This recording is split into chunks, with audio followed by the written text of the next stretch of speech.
You're all familiar with this feeling, that sinking sensation in your gut, hairs on the back of your neck standing up, that weird taste of ozone in your mouth, and then the flash of white light, which kind of is the thing that gives it away, as you are all very familiar with that sensation of being teleported. And in this case, it just kind of happens. You weren't expecting it. And the next thing you know, you're standing on a rocky bit of nothing. And before you is a woman. Long, dark hair, strikingly beautiful features, kind of a smile on her face that grows into a grin that all of you recognize. Maybe in a different way, maybe from a different place, but you recognize the Dark Lady, Takesis, Tiamat, as she stands there and grins at you and says, "Oh, good, we're going to have some fun." And with that, we're going to have some fun. Hi, everybody. Welcome to this wonderful little D&D game steeped in snacks that we're running in honor of the amazing Pride skins that just came out on Idle Champions. I'm so excited. My name is Lauren Urban, she, her. I am the content manager at Idle Champions of the Forgotten Realms, and I'm excited to get to the game and let our players introduce themselves and their characters, but I have a few real quick announcements. First, today's game is in celebration of Pride Month and the release of these two charity skins. Brian Gray and Eugenio Vargas are both here today, and they did a lot of really hard work to make these skins happen. You can go to the in-game shop to get yours right now. You know, go ahead and put this on a different screen and go into your game and go get these amazing skins. Not only are these outfits absolutely amazing, but they're raising money for an excellent cause. The net proceeds of the first week of sales will be donated to Lambert House. Lambert House empowers lesbian, gay, bisexual, transgender, and questioning youth through the development of leadership, social, and life skills. So go get yourself some awesome skins and do good in the world. Today's game also features some obviously very seasoned performers playing some really high-level D&D characters, and we may make some decisions about what we're going to do and what happens based on a variety of factors. The goal for today is to have a fun game for a good cause and tell a really fun story in 2 hours. So I'd like to remind everybody, especially in our lovely live audience, that respect the decisions that our cast makes and avoid a little bit of backseating, because we may make some decisions that are not the most number optimal, but are the thing we want to do to have the most fun. Thank you to our moderator, Gabe, who is in chat right now doing the awesome thing. Thank you to our producer, Sean, who is behind the scenes doing a lot of work to make sure that this game actually goes off technically without a hitch. So thank you both. And with that, shall we dive into our adventure? Gave you a little bit of an idea of what's about to happen. So with that tiny little bit of a cold opening, I would like each of you to introduce yourself and your character. And I would like you, when you do that, to tell us, what do they look like and what were they doing right before they got teleported away?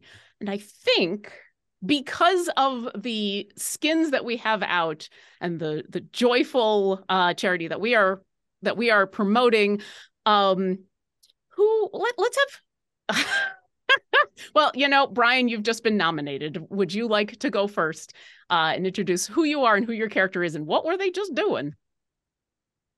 So, hi, I'll be playing Virgil, your Aasimar Storm Sorcerer, who, upon being teleported, had a full body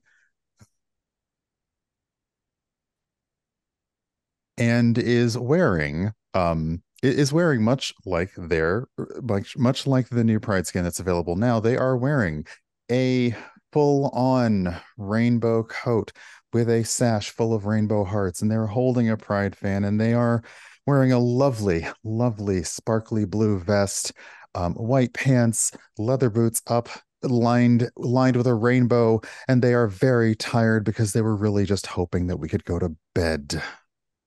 Mm-hmm. Well, I suspect the person who was just with you before was also away. Eugenio, would you introduce yourself and your character, please? Sure. Hi, everyone. I'm Eugenio. I'm DM Jazzy Hands on the internet, and I'm playing Kent. At this moment, a phantom rogue tiefling member of the Rivals of Waterdeep who knows that Virgil just wants to go to bed, but really needed us to make sure that these outfits are perfect for the parade tomorrow.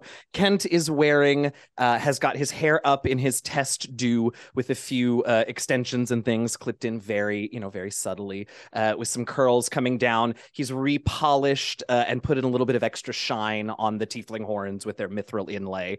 He's wearing a black, quite tight-fitted dress with some mithril thread embroidery on the right shoulder that sort of goes down to his side. The ends of the sleeves and the bottom of the dress are rainbow ruffled, and he's got a white sash with a rainbow sequence of hearts across it, and he is pointing in Virgil's general direction as we teleport with a sort of pride royalty scepter, and just saying, we just got to make sure it's you. And the two of you are not alone. Vee, would you introduce yourself and who you are playing today? Hi everyone, I am Vee Mus'e. Today I'm playing Voronika, the Dark Lord of Koshmar. And before she was popped into a different existence, Voronika was deep in the forest of Koshmar, wearing this long green gown that has a iridescent black shimmer over it and this shawl that looks like peacock feathers. And she was basically just, checking and making sure all things were going okay in the forest. And as she was just about to turn over to Hemlock and see what he was getting up to, poof, she's suddenly facing another great lady. And finally, someone who is also very familiar with the very nice, wonderful lady that we're facing. Gabe, would you please introduce yourself and who you're playing? Oh, no. Hi, I'm Gabe Hicks. I am playing Solak, the Kalashtar Ranger. He has long locks going back, black, unlike mine right now. There is a almost like downwards arrow underneath his eye, and he's wearing like a sleeveless tunic with fur on one side. And Solak actually probably would have been patrolling for Takesis, as he may or may not have sworn a sense of loyalty and fealty to her in exchange for the lives of some of his friends. So now he serves her. Oh, he's also a Drake Warden, so that's a little bit of irony. Yeah. Happy Pride. And since you were just patrolling for Takesis, is your Drake currently out and about right now? Probably. And it's like this massive blue creature with little flumes of smoke coming out of its mouth and little bolts of electricity going down its wings that you see then start to like linger down its claws and almost like try to do an arc connecting to his blade at his hip. Excellent. Yeah. So the four of you arrive, and while your focus may be on this familiar figure in front of you, you do also notice where you are, which is a lot of nothing at first. It is desolate, rocky. There's not anything in sight as far as animal, vegetable, or mineral. There's nothing.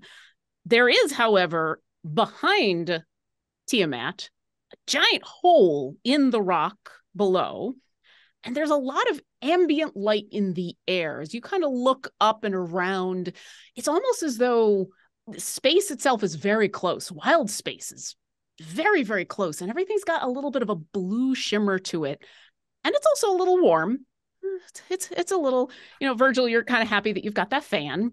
And Tiamat says, "Oh, good. Welcome. I don't know if this place actually has a name, but welcome to this place. I need your help. And so here you are. How are you all doing? Are you excited?" Yes. Straight to the point. That's a quick reply. Mm. I'm curious, maybe not excited, but intrigued.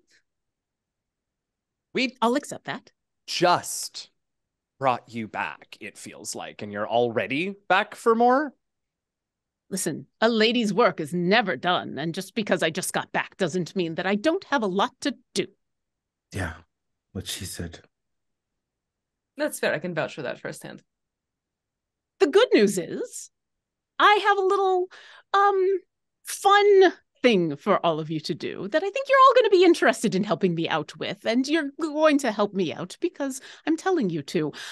And she reaches behind her back and she pulls out a staff. But it's not like any staff any of you have ever seen, except maybe Voronika. It looks like it's made out of a human spine with a screaming skull at the top. It is kind of grotesque. And as she apparates this thing, she gives it a look of disdain and says, oh, it's so gaudy. I've come into contact and managed to get a hold of this. I don't know if you know what this is. If you don't, I don't blame you. This belongs to Orcus. No, it belongs to Bailoff.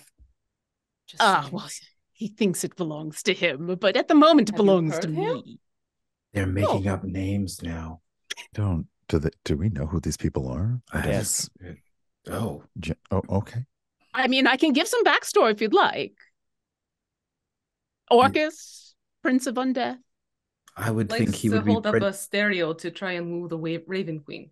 Not Prince of Orcs. It's not really working for her. Orcs would have made sense. Super reasonable assumption, yes. I have to say. Okay, yes. Yeah. Absolutely. Yes. No, this is not an enjoyable being. This is someone who wants to make the entire universe into his undead plaything. Yes. So a less interesting you. I don't want everyone to be undead. I don't want them to be my playthings either. I just want them to love and worship me. That's all. So, as you can probably imagine, I don't like him. You shouldn't like him too. So I thought it'd be fun if we can destroy his staff. Now, here's the thing. We can't permanently destroy this thing because that requires a whole laborious quest that we just do not have the time for. And I am just not interested in that kind of quest. But I know where we can put this that would be very difficult for him to get a hold of and annoy him greatly, and that would make me very happy. And there's a couple of those places in the universe that we can stash this. I have access to one of them, but I need a very specific magic item in order to make this work. And she turns and kind of points at the giant hole behind her and says, that magic item currently is in the possession of this solar dragon that lives here, who isn't necessarily inclined to help me yet. But they live here. This is one of their lairs. They've got this thing, and I would like you to go and get it for me. Now, you can do it however you want. Sneak in and grab it, trade for it, barter for it. You can kill the thing for all I care. All I want is this very specific pot. Any questions so far? What's in the pot? Thank you. That. Very good question. It's going to sound strange, but I need this pot because it makes a very, very specific food. And it's going to be required in order to make this go away. It's called an Arrakis vessel. It'll be, and she looks at Kent and Virgil and says, the two of you actually are dressed in a very wonderfully colorful way that's going to look like the pot you're going after. For noticing. I hope I didn't interrupt anything official. Not yet. That's good to know. I'm impressed, though, that you came unintentionally dressed for this event. But yes. I'm never unintentionally dressed, just to be very clear. Noted. But in this case, you also kind of look like the pot I need. It's about melon-sized. It's got a nice rainbow sheen on the outside and a big cork on the top. It's not the most powerful thing in the universe. In fact, this dragon may be willing to trade you for it. It's not, going to make anything that's going to be world-ending, I don't think. But I need it and I want it and I want you to go get it while I secure a place to make this go away. Oh, by the way, someone take this. And she holds out the wand of Orcus to all of you. Oh, okay. Well, all right. Kent and Vornik are clearly both like, yes. for very different reasons. I would Virgil assume. immediately Have one. smacks Kent's hand down. Yeah, fair enough. Fair enough. He will acquiesce. He'll let Nika have it. Voronika, she hands it over to you after this exchange happens. Mm-mm. You know what that is? Mm-mm. Mm-mm.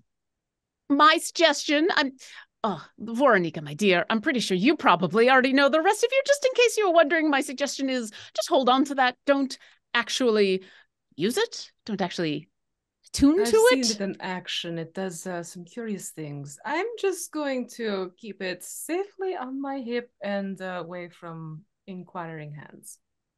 Agreed. I can't bring it with me until we're ready to do the thing for reasons that are too laborious to have to go into. But you keep a hold of that. And like I said, I don't suggest you actually use it unless you're really a fan of undead. Also, it'll attract Orcus, Well- and that's a whole other thing. Anyway.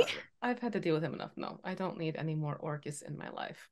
None of us do. In fact, There's a reason we call him Dorcas, after all. Are they still talking about orcs or undead? Undead, still Undead. undead. Okay, undead. Okay, Yep. okay. Trust me, he is abominable in all of the ways. He is unlikable.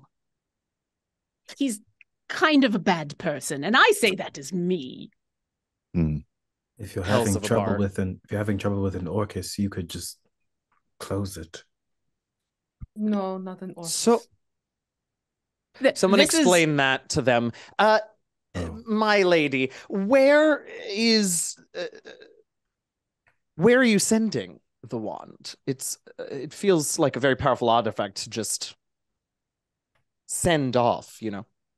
It's going to be less of a send and more of a bring. So I'm going to go secure that location right now, which is And why that I'm not going. location is Well, if you manage to get the Arrakis vessel, then Solak, dear, go ahead and use my name, and I will hear you, and I will bring you to me, and then you'll get to see the fun. It But I will be done. need. I'm sorry. Go ahead. It will be done. Oh, I love it when you say that. ugh. Oh. It would ruin the surprise. I want this to be fun for all of you. We can manage fun.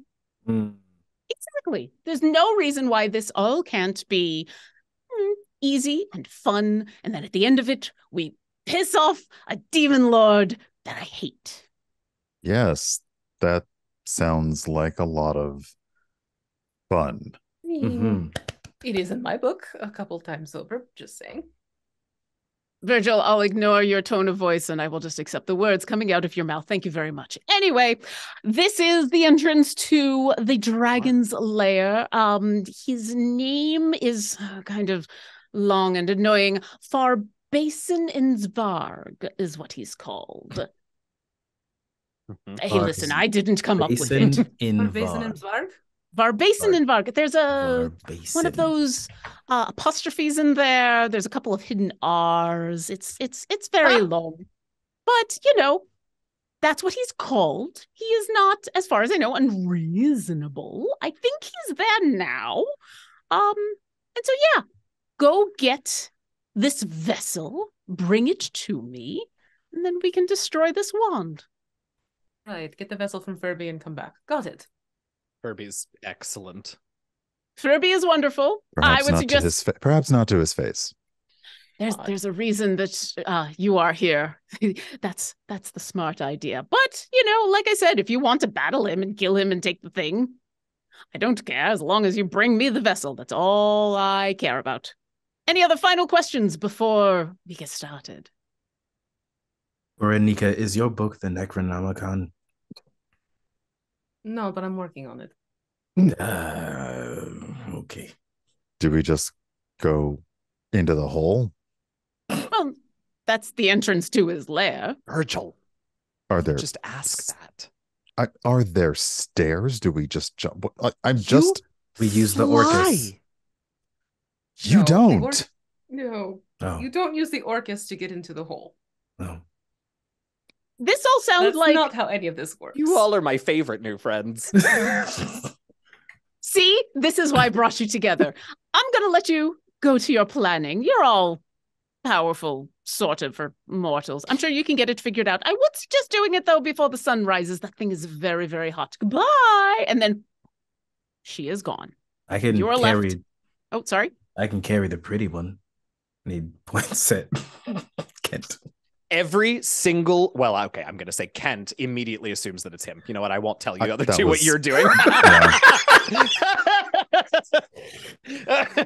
I was waiting for this to happen from you. It was about to be a fight, I figured, but yeah, no. Doing too well. Yeah. I mean, I'm happy to be carried. I have 2 feet that can use them. Yeah, he just climbs on his wyvern and then offers Kent a hand. Kent is going to turn to Virgil and go, "Watch me fly now," and take Solok's hand. Well, do you want to sit in the back or in front? Oh, God. Listen, you. That'd be right.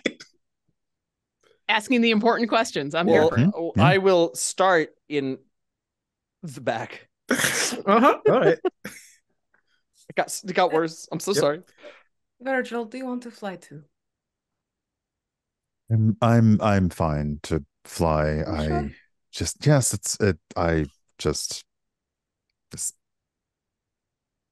I'm really tired. But So okay. high up here. Oh my gosh, we're so high up. Tell you what, I've got this. And Voronika will wild shape herself into a giant eagle, except it's black and greens, almost raven-like feathers when she transforms into this. And she kind of just nods to her back, like, hop on for Virgil. Oh, that's much better because it's badass. So yeah, Virgil immediately takes the offered ride. Sweet. I think this is a race. It is now. Yes. Going. And you know what? It's a good thing that you are, because we've only got 2 hours. I mean, there's a little bit of that too. But as you take off to dive into the entranceway to this lair, all 4 of you notice the blue light is getting brighter and brighter and brighter, and it's getting warmer and warmer, and now it's hot, and it's starting to get a little unbearable. And just before you enter the lair, you see a massive star, the sun of this rock that you're on, start to rise in the distance. It is blue and fearsome. You see gouts of blue fire coming off of this thing, and the heat just permeates into your soul. And then you dive into the lair, and it gets a little cooler. It's still kind of hot, but at least now it's bearable. You can almost hear the rocks above you start to sizzle. It gets that hot. And you start to wind your way through these caverns.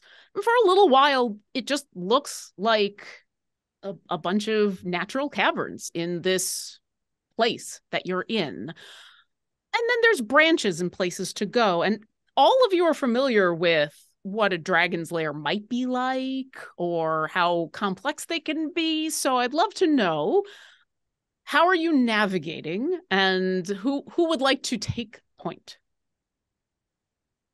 Yes, Solok. I think Solok would take point. His experience has been around dragons, drakes, and the like.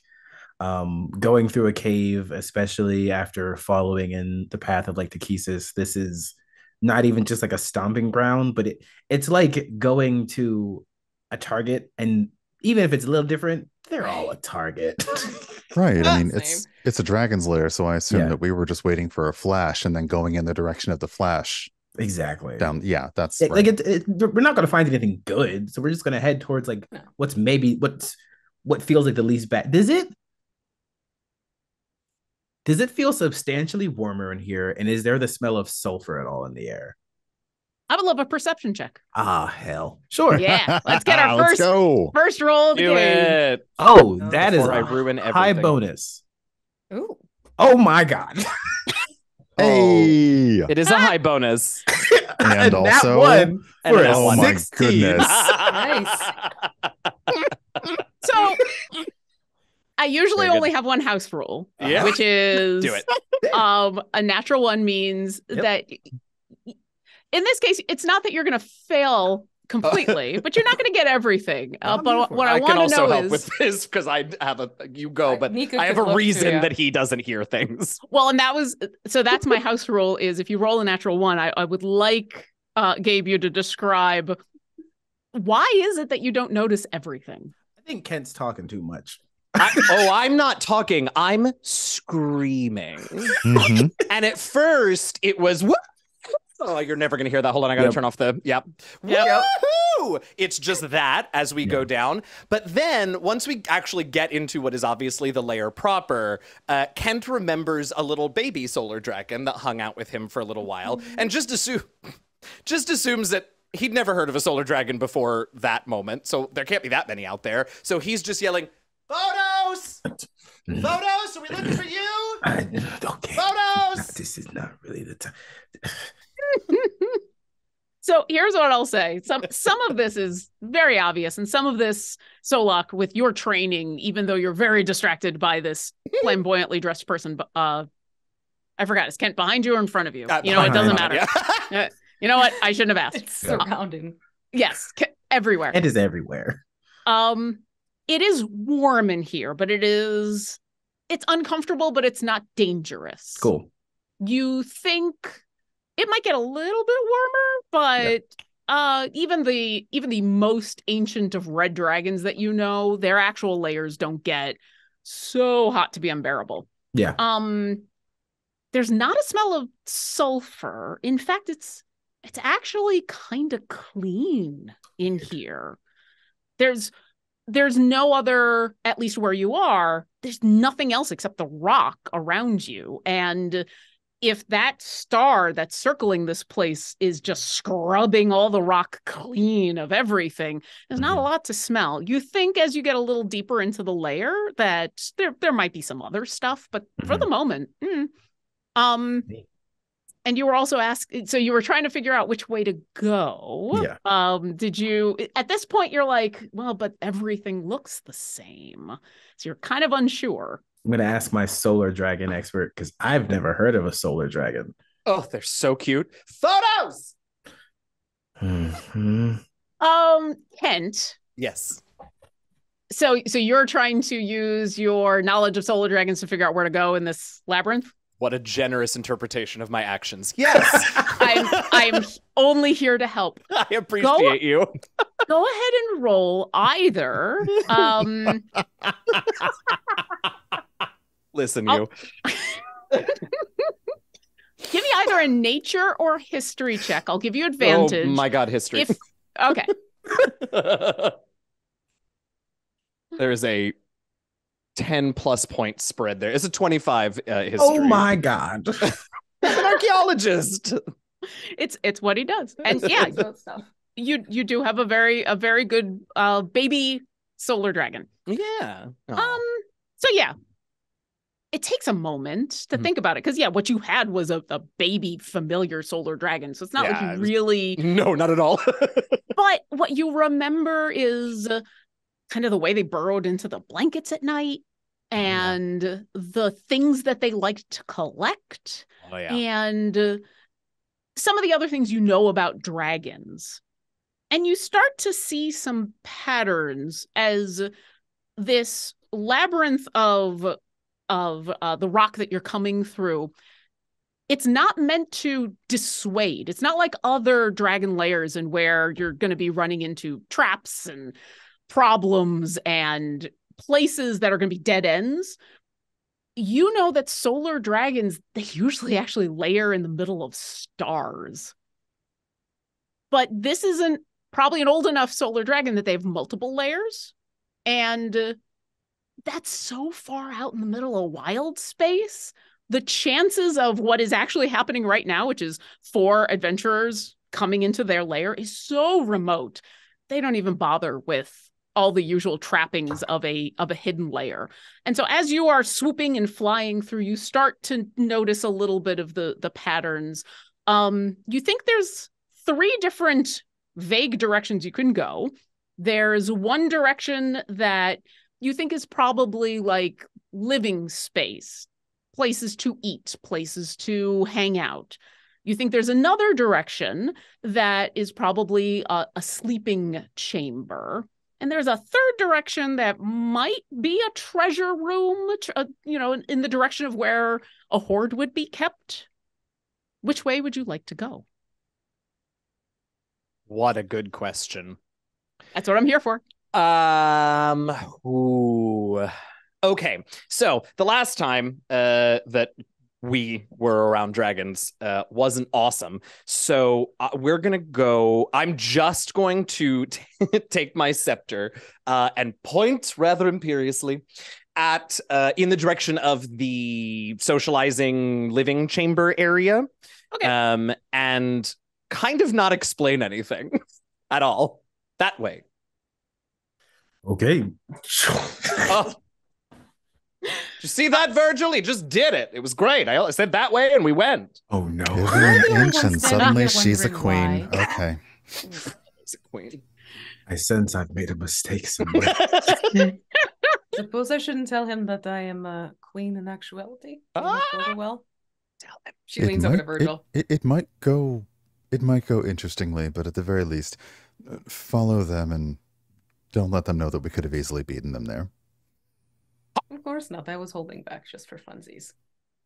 As Solok and Kent race forward in the direction that Kent is pointing and being very proud of, Virgil and Voronika, you have this little bit of a discussion. Remind me, when you're a bird, are you? How are you actually? Honestly, if we landed, she would have morphed back into herself. Okay. And not stayed in bird form. Okay. I'll let you decide. I just kind of assumed Voronika was powerful enough that if she wanted to talk as a bird, that was super fine. She does, yeah. All right, I'll let that happen.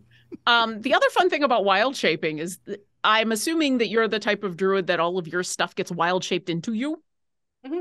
Does that include the Wand of Orcus? Mm-hmm. It was on her hip for a reason. Okay. Hate that. Love that. Nah, I'm with Solok.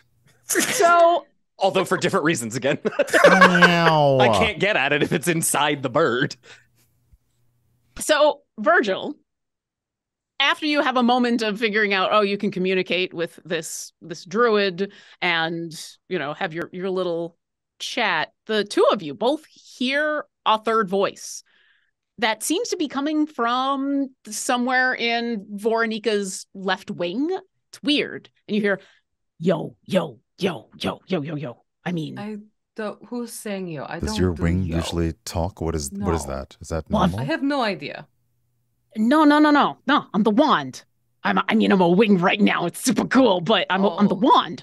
Oh. Why you sound so disappointed? I'm here to help.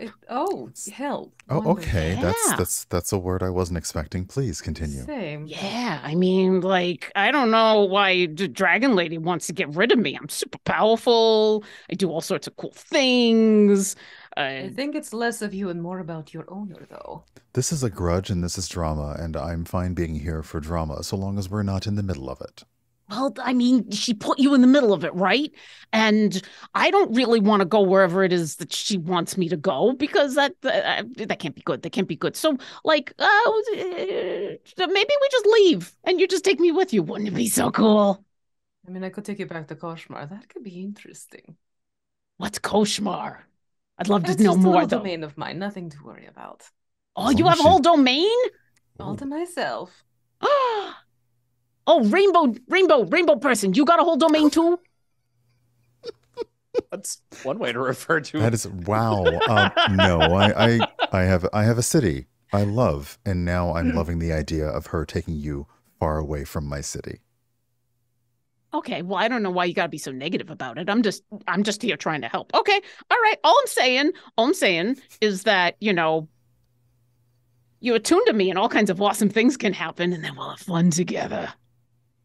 Yes, I've seen you in action before. Oh, a fan! No, not a fan, but I'm aware of you, yes. Okay, good. We'll have a talk later. I don't know what she's sending you off to get, but it can't be good for me. So maybe, if this dragon is a problem, you come to me and I help you out, and then you help me, and then nobody has to, get put into wherever the dragon lady wants to put us. I'll take that under advisement. The dragon lady wants to put you somewhere, not us. You. Yeah, I know. Yeah, and it's not a good thing for you. Oh, I absolutely, but it's not a good thing for you either. If I'm in a place that sucks, that you can't access me, then you can't access all of the power that I have. You are assuming that some of us don't have power. I mean, do you got power like I got power? You won't know until you're attuned to me. No, or we won't know until you're back in my domain. Let's just put it that way. Okay, all right. You know what? I look forward to seeing my new home. And it's with that the four of you enter a slightly larger, you're going to become, I had to. You enter a slightly larger cavern that starts to look lived in. No longer is it just bare walls and a tunnel leading somewhere. The walls are still in their natural state, but there's now hanging from what you figure is the ceiling, because there is some gravity in here. There are these gold and glass lanterns that are suspended from the ceiling, obviously magical pieces that are giving this place kind of a surprisingly homey, warm glow. And you start to see stuff on the walls, tapestries, mirrors, placards of things, plinths with stuff on it, display pieces here, there, and everywhere, kind of the same way that you would find in like a city hall or somewhere that's showing off a lot of stuff. And while not everything in here seems to be powerful or obviously magical, some things seem to be more interesting than others. And Kent, you said you were going kind of to living areas?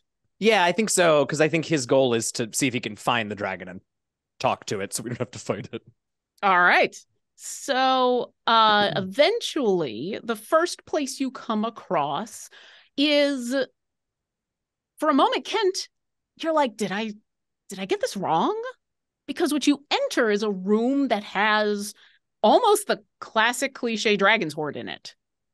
Mounds of coins and gold, platinum pieces from Waterdeep, jewels, gems, art pieces. They're all kind of just scattered lying around in this gigantic cavern.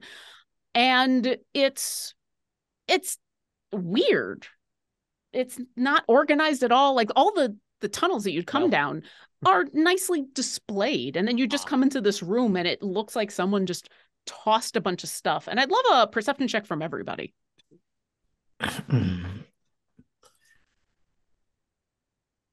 Much better. 30. Saving. 20. 24. Yes. 14. All right. I'm the historian. Hey. Solak, maybe you slow down a little bit to kind of get the lay of what's going on. It is an impressive amount of really expensive things. But you do notice that after the places that you've been in this lair, because of the disarray, you start to look around and you realize all of the treasure in here, while expensive, while easily 1,000,000 coins, some stuff that is just obviously expensive. There's nothing magical in here. And you begin to think about some of the stuff that you passed by in the hallway. And I need you to roll me 3d10. Okay. This is only gonna go fine. It's fine. Absolutely. Totally cool. 5 to 7 for a total of 14. 14. The last thing that you see, you can kind of see out the hallway that you just come down, on a plinth in a display case, essentially, is a large spoon, a large lacquered spoon. And you didn't get all the details when you're coming by it, but entering this room in the disarray and then seeing the spoon behind you, you're like, what's up with the spoon and why isn't it here? I kind of want that. You want to go take a look? Yes. All right. Kent, I'm going to go look at a spoon. Listen, I've stopped for less. So what's the deal with you and my husband? That makes more sense. Yeah. Yeah, let's go look at the spoon. Yeah. All right. I didn't mean to be in the middle of all that, but that's fun. You ain't, Solok is. you back out of this treasure room essentially and go look at this spoon. And like I said, it's on a plinth made out of the same black rock that most of this place is, but this is nicely carved and it's sitting under glass in a box. When you look at it, it's definitely got kind of an oily sheen over it that kind of glimmers in a couple different colors. And even through the glass, it smells real good. And every time you take a whiff, it's something else from the kitchen that smells good. What's your favorite food? This is Gabe slowly seeking through. It's a little character bleed. Sweet potatoes, like baked sweet potatoes with a little bit of butter and honey. Yeah, that's what you smell the most of. No. Virgil, what's that? No, wrong person. I break the glass. Why is someone calling me? What is it? Oh no! Why are we hearing breaking glass? I couldn't even get the right name to try to distract him. No, but that probably distracted me better perfect. than if you had just tried to get me to look elsewhere. Virgil immediately points in the direction of Kent. Kent, what just happens? Using message. Kent, what happened? He called me. Oh my God! He broke the glass. My love, are we in? Is that good or bad? Got those 2 ladle in the seconds. mouth. They've got the ladle in there. You come on down. So like you grab this spoon as all this is going on, but the glass shatters. There's nothing magical or different about this display. And as you pick it up, you can feel the magic kind of seeping into it. It's not powerful magic in the way of some weapon or armor or something amazing. This is something used in the kitchen. And what you have found is called a spice box spoon. Oh. And you look at it for a little bit and you realize, you can use this to actually mimic seasonings inside something. If you've got a pot of stew and the stew is just kind of you can use this and stir it on up, and any of the actual spices or herbs that you want to smell out of the thing that you're stirring in, it suddenly has that smell. The thing that you're stirring in, you mean their mouth? In your mouth? If you put it in your mouth, which they did. It is the flavor of the most delicious sweet potato. Oh my God. Adventure's done. I don't care. This is better than TMI. I'm good. I was going to spend the next hour and a half making fun of you for how devoted you are, let's say. But if this is all it takes, okay, let me try. I think Kent's going to take the spoon and taste it. What is your favorite food? Oh, it's ice spider soup because this is AU Kent. So it's ice spider soup. Is your husband going to be mad we shared an indirect kiss? I don't want to process No, this. if you put it that... I mean, no, not even if you put it that way. It is the perfectly seasoned Gosrick special ice spider soup. God, I'll never understand why I enjoy this, but I do. Or Nico, we should probably go find them. I feel like sense. I feel like when you walk up, shenanigans. when you walk Yes. up, it's probably Yes. Solok and Kent that are just taking it out of each other's mouth. Just like, That's correct. Mouth. That's correct. Like a giant lollipop that you're just like, And yeah, every Where time did you you kind of get that? think. Why? Why did you do you why have putting that? What are something you strange doing? in your mouth? I push it towards Ken. No, no. Ken broke the glass. Give me the spoon. Give me the Okay, spoon. I know that's a lie. Thank you. I would have been much more careful. I walk over as if I'm going to give Voronika the spoon, and then I stick it in Virgil's mouth. Virgil, are you okay? Brian, you okay with this? Involuntary That's spooning. Okay, yes, good. Yeah. Virgil, what is your favorite food? With a surprise, it's a perfectly grilled steak. And he's just like, okay, what? No, I mean, we are taking this home with us, obviously. But why are you doing? What? No. Wait, should we leave this behind? Is this bad? No. Yes, it is. It's Stop terrible. it. I'm not letting you have it. Well, I broke the glass. It's mine. Oh, I thought I broke the glass. It's clear I'm not good at lying.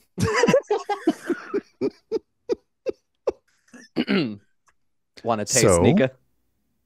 No. I mean, Oh, it's a very delicious spoon. Taste a little bit. really good. It's a spoon. Yes, This is spoon. but it's not just a spoon. It's a spoon. Now there are spoons and there are spoons. It's So a spoon. Virgil, what in the hell are they give me talking the about? spoon. Yeah. She'll take the spoon, but yes. looking at all of them, she like wipes the spoon off all Yeah, of no, them. yeah. She's doing yeah. this. Just And then like, Voronika? Oh, go daintily ahead. will like kind of like tentatively like take a sip, like as if it's like hot almost. Like kind of like blows, almost blows on it too. Like that hesitant, like you know when you blow on something because you're not sure if you want to taste it or not? Mhm, She just let it burst and then she And Voronika, what's your favorite food? it is a brisket. Oh, Yeah. oh. Or Kira in the back of my head is I'm so sorry happy right now. now. Pocket yeah. brisket. No, I'm like, no, that's okay. It is. It's almost a little heartbreaking how perfect it is. Okay. You can take the spoon. She hands it to Virgil right away. She wants nothing to do with this. As you're passing around this amazing spoon and enjoying it, I'll say all of you now notice that you've kind of stopped two things. As you look back down the hallway, all of the stuff that are on plinths, all the things that are displayed like the most beautiful of treasures, a lot of them seem really mundane, like this spoon. Unless you did what you did, it is just a spoon. Whereas the treasure room in front of you, filled with the wonders and the splendors of the most rich person ever. And with the exception of in the middle of the room, you do see there is a single book on a pedestal. It's all just gold and jewels and gems and, yeah, expensive stuff, but very boring.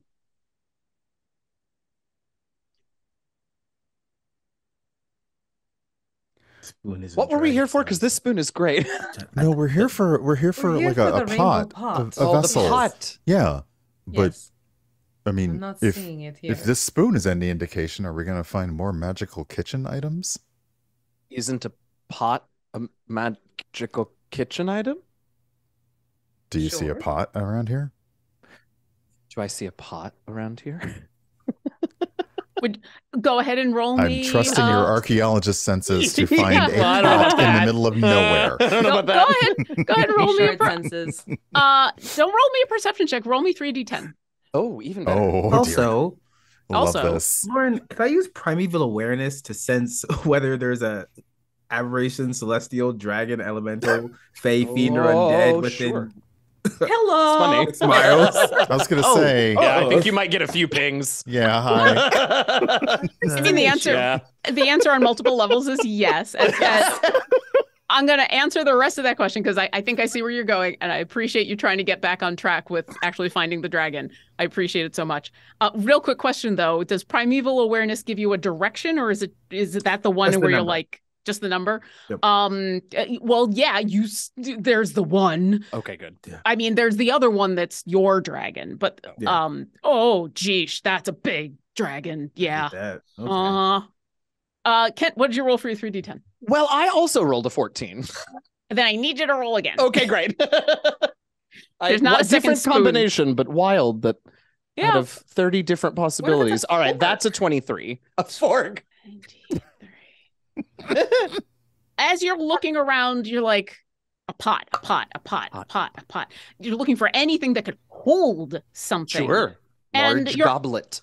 Exactly. And you don't notice immediately a pot, but you do notice an interesting flask, it kind of looks like a decanter. You come walking on over, and once again, it seems to be kind of this nice water skin. Definitely magical in some way under a little glass box. And go ahead and roll me an investigation check. Heck yeah. That is, well, I can't get less than, fortunately, an 18. Okay. Do you speak Draconic? I believe that I do, but I don't know. Hold on. We all got language. Virgil, do we speak Draconic? We don't. do. Speak Okay, then no, we do Draconic. not. No, we used Dahani Nika for does. that. Yeah. Oh, that's Okay. right. We used Dahani for that. That's right. So what you do notice is there is a little plaque on this plinth in Draconic. Ah, hell, I really gotta learn this. I feel bad. I can't. I found a potish. Does anybody speak? I recognize it as Draconic. Potish? Yeah. Is that like a radish? If I say yes, will you come over here and help me read this Draconic? Draconic. Of course. Hey, thankfully. Voroniki, you walk on over, and it's a very simple inscription. It says, "Decanter of endless water." Are you thirsty? I mean, yes, but not for water.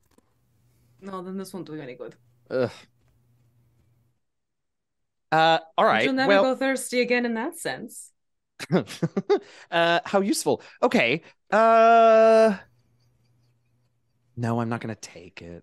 This is not what we're looking for, and I will accept that. And to answer the question that was hidden under all that, you don't see the pot you're looking for. A melon-sized rainbow pot with a big stopper on the top. Do not see it. You know, like in the art above me. That Okay. That's fun. Well, okay. So I brought us here thinking that this would be a good place to find said dragon. It sort of looked like maybe this was leading towards a sort of living, receiving room type area. Why living? Why not like their treasure hoard or something like that? It seemed so that's over there, and I'll just point in the direction, like vaguely in the direction of that I figured the treasure hoard out was in before, and say, it's that way, and I just wanted to get to know more about the way solar dragons live. So you're doing research. Yes. Nice save. Thanks. Do you need to take a moment and write in your notebook or something like that? Oh, that makes sense. Yeah. Mm-hmm. I mean, yes, of course. Steel trap, but you know. Solak, meanwhile, as you've tapped into your natural senses, this big dragon. Yeah, big dragon. I'm also in conjunction while they're talking, and also try to cast locate object to see if that will ping the jar at all, and that's 1,000 feet. I love it. So if it doesn't, at least we know that it's not in this area, but it's a concentration for 10 minutes. Here's what I'm gonna say. Because I think locate object, it gets disrupted by such if there's not a direct path. Yep. If there's not a direct path. But I think that's wonderful. I'm gonna make it work. You get a ping. Neat.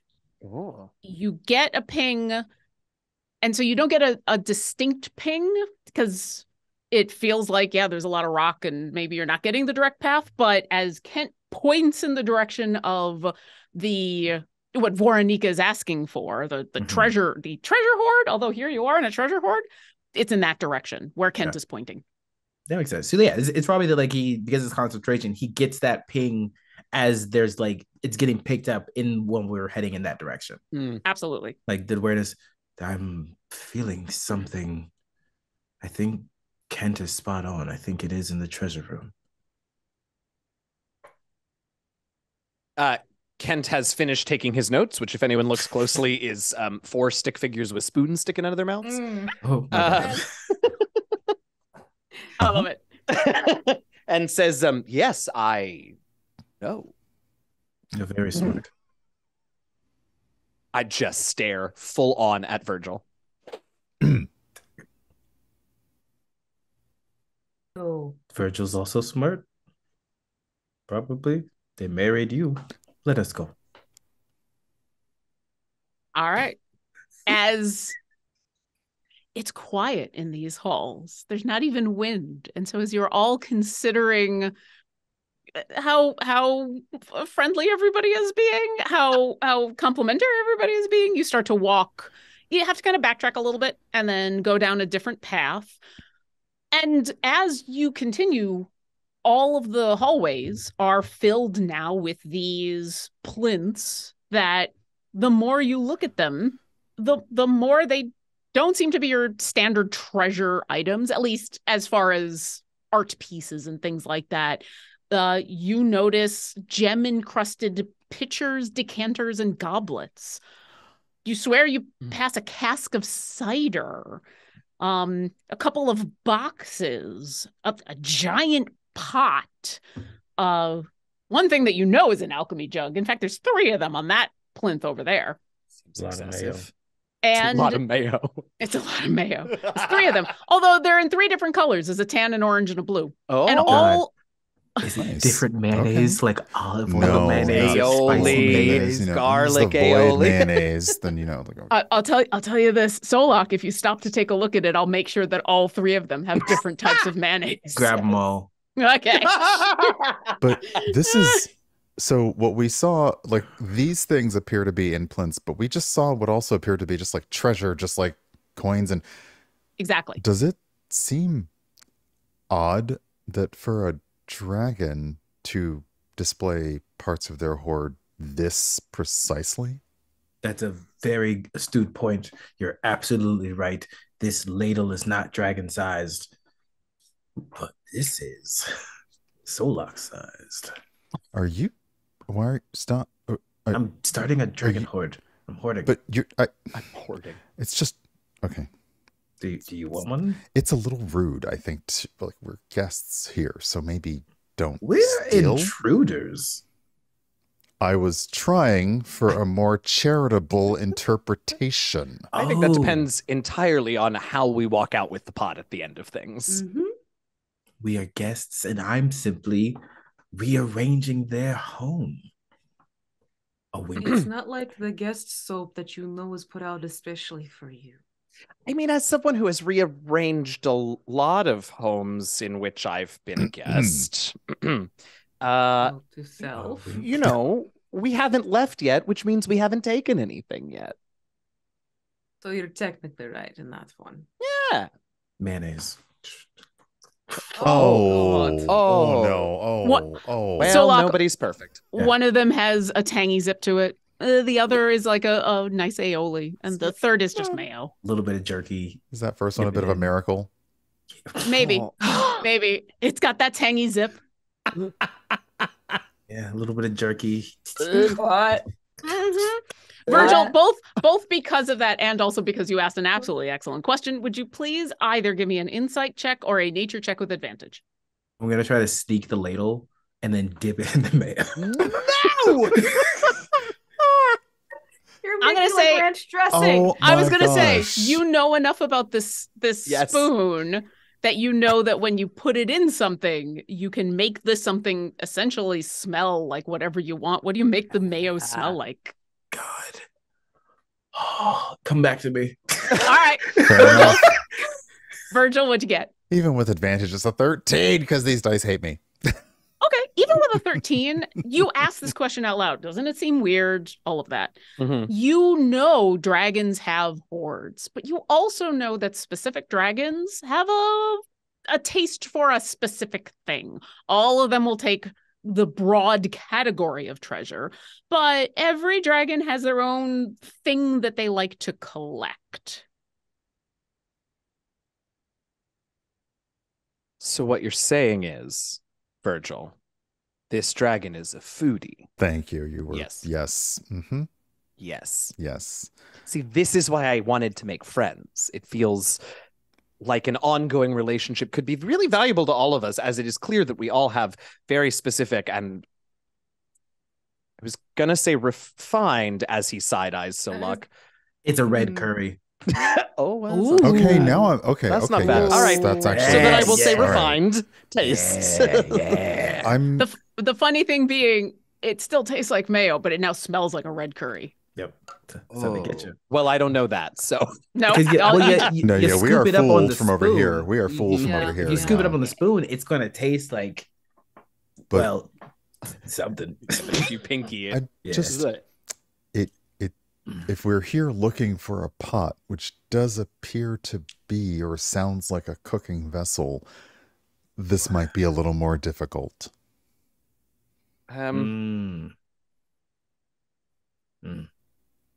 as you're all mulling over this idea, I'm assuming this is a walk and talk. Oh yeah. Yeah. Okay. Yeah. You've continued down this hallway, and as you mull over this idea, you enter another chamber that has an exit, so you can walk through it. This is... It kind of looks like a kitchen. Like a human-ish sized Oh. kitchen. Huh. Now, it looks like the nicest kitchen you've ever seen. Something in a king's palace that has multiple ovens and multiple places to store food. It could produce meals for an army, but also some of the nicest appliances you've seen and some nice places to set up for preparing and chopping and all of that stuff. And it smells... It's not that it smells like cleaning fluid, but you know that smell of this place has been cleaned to an inch of its life, and it's a comforting clean. It smells real good. Yeah. It's that post-prestidigitation smell of just yeah. Absolutely. Yeah. You do also notice while everything in here is humanoid size, it is massive Yeah. and could fit at least a gigantic dragon. At least. Okay. At least that's just That's a little. That's a At very least. interesting detail. Okay, I was. Well, Just- you haven't measured the room. Some Sure. beings... Sure. Maybe it's just for very large parties. I don't. Know. Do you continue on through? Yeah, I think so. Does anything in here resemble? Yeah. Does any utensils or otherwise things resemble the description we've been handed down? No, everything in here is utilitarian. Oof. It's the highest quality of utilitarian, but nothing that would involve either display or a dragon goddess sending you to grab it. Oh, so it's more like Solitab and not William Sonoma. Okay, got it. Oh, but, There you go. but why? Yeah. I mean, look at Listen, you don't Why have to don't- be opulent, yeah, but you can it's, have a little Why something. don't we just call the dragon to come to us? Hi, Mr. Dragon. We came into your house uninvited. Please give us your jar. Okay, bye-bye. Yes. It's going to work. Also, we were sent by Tiamat. Since by It- Tiamat. Sure. It's You mean their queen? Mm-hmm. No. okay. Have you about met her though? Well, yes. and the solar dragons, I don't really know if they recognize. They sort 'cause, of know they it's a will. bit- About- hmm. Okay, well, and Mm. now I have a whole Sure. new set of concerns about this mission. What? They will. Not necessarily. Hey, if they don't, then they are not breathing. They will. I Okay. appreciate the confidence, but maybe we should move forward. I think maybe let's not start there when the conversation time comes. No. But Mm. yeah. Yeah, he's not the opener. I'm the I'm guessing closer. he's not Obviously. Oh, there it is. There we go. Yep. Good night, everybody. Yeah, So- thank you so much. Yeah. Go buy the Satisfied. skins. Please, Wonderful. please pick up the pride Yeah, skins. the It's great. They're a great donation to Lambert House. You continue to walk. Let's Actually, go. before I say you continue to walk, Solok, did you want to do something to call the dragon, or at this point are you just Nah, they said not to. I'm gonna just leave the mayonnaise to like make a mayonnaise trail so we don't get lost. okay? In this Oh. pristine kitchen, there is now a tiny trail, a line poured out of an alchemy jug of I mayonnaise. need you all to Oh, understand. When no. all of Solok's Bad. friends left, who was he left with? The Kender. Oh, What are you, everything a makes child? sense. I mean, that's Everything legit. makes sense. Yeah, that This is is legit how you now. get ants. This is how you get This ants. is ants. Okay. Mhm. As you Incredible. continue walking forward, once again, a cavern with natural walls, but massive and dotted with these display items, once again, all seeming to be food and drink related. There's a curve in the hallway, and then it opens up into a massive cavern.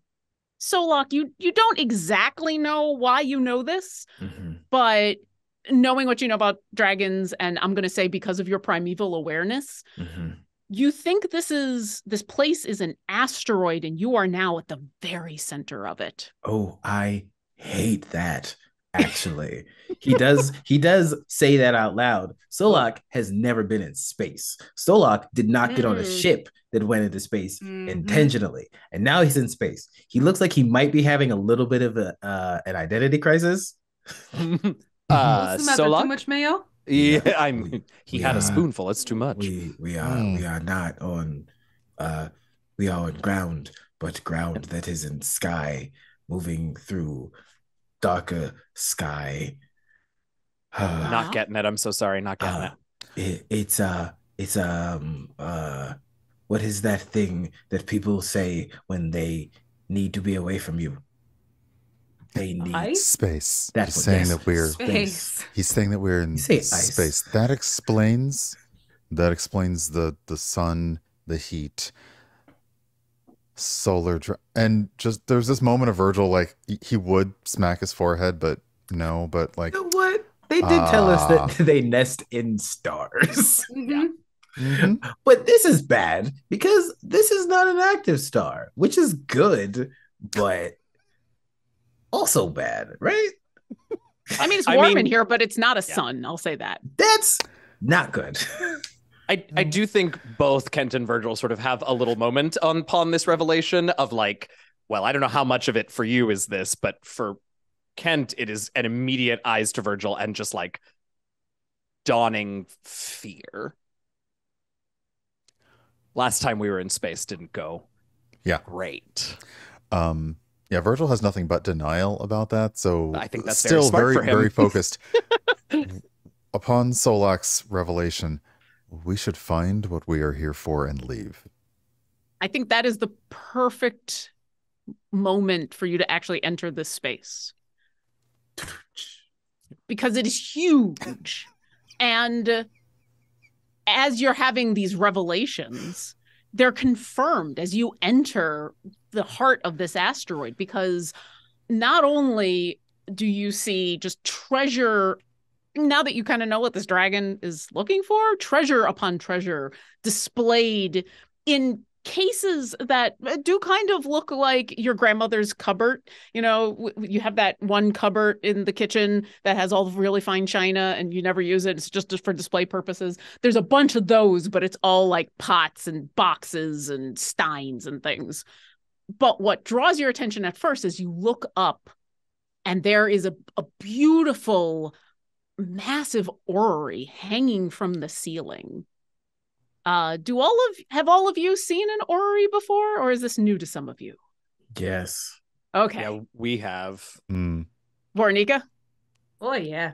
Okay. So Bunch of bougie. I mean, not Solok wrong. team Not level. wrong. Okay. Solok, I'm going to say because you've had this revelation about what's going on and the fact that you're in space, Yeah. you may not know the word orrery, but you intrinsically understand this.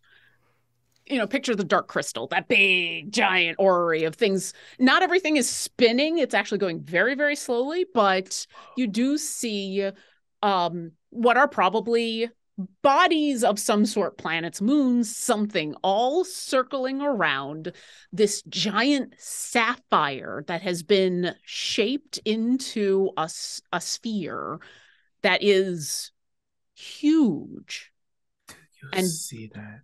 glowing. Hmm? Look at that. What's it look like, Solok? It's like the stars are within reach to touch. Yeah, and what's that Close. big sapphire look like? Us. Son? Uh-huh. And where do solar dragons live? Are you putting me in a class right now when we're in an I'm asteroid? so sorry. I can't help it. It's such a bad habit when I get into an archaeological situation. This is just really beautiful. I do That's a apologize. space is not archaeology. I know that much. Oh, we're not getting into this today. I would love has his scepter and is like, okay, yes, fine. as you all back down from that discussion, I would like everybody to either give me a perception check or an investigation check. Perception if you would like to kind of take in the rest of the space. Investigation if you would like to look for the pot. 22 perception. Oops, Okay. I hit the wrong thing, but I'll take that one. Did mine happen? 17 perception. Okay. Yeah, I mean, I'm better at investigation, but I would be more curious in the surroundings, so it is a 7 perception. Okay. Everyone else did perception. Some with investigation. I'm bad at it. Yeah. I appreciate the 12. All right. there we go. My perception's a plus 15. Investigation's a plus 2. Ooh. Hey, I respect the, hey, somebody's got to roll it. Hell yeah. Kent, I think you're having that moment of you want to be a teacher, and that's kind of I why do. you haven't. Yeah. Mhm. And I Yeah. think maybe also like tracking the system that is depicted in the orrery and trying to figure out what it's made out. I mean, all kinds of that stuff. Oh, yeah. Academic nonsense. I will say, because of what you're thinking about, what you do notice is the tiny, tiny little, what looks like actually a piece of rock that could have been pulled from one of these walls that you're pretty sure, yeah, that's the asteroid you're on. So at least you found in the orrery where you that's are. That's kind of cool. Okay. Yeah. I was going to say, from a navigational aspect, Virgil is very concerned. Where are we? There. Oh. From a navigational aspect, Virgil, you're very close to the star. You're not in the star. You're very, very, very close. And now you think that it's a really good idea you got inside when you did. That explains a comment about the heat. Yeah. Virgil and Voronika, as you take in the space, as you kind of pull yourself away from this gorgeous orrery, yeah, everywhere else in this room is obviously this is the hoard chamber. This is where prized possessions have been displayed.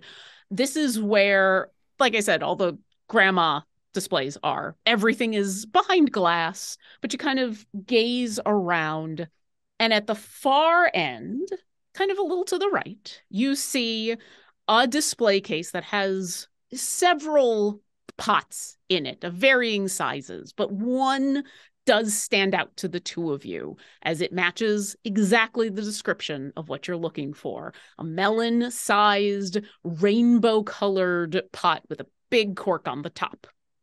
The other thing you notice is that there's a second level to this place, kind of on the same level as the orrery. So 50, 60, 70 feet up, pretty high.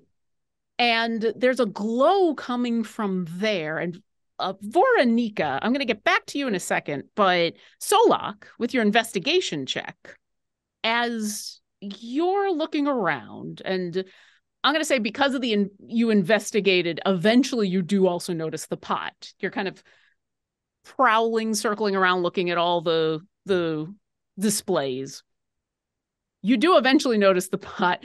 Everything else that you notice, it continues to be food related. You find a teapot. You find what looks like a metal brazier, but it's etched with what looks like a recipe of some sort. You find a stein that when you come close to it, you're pretty sure it's singing. You find some gloves. That seems a little odd, but they're greenish. Voronika, up on the left, you hear the breathing. You don't see them, but a being this large breathing displaces so much air. And while you're not exactly sure where this dragon is, you do know it's up to your left on the second floor as you hear.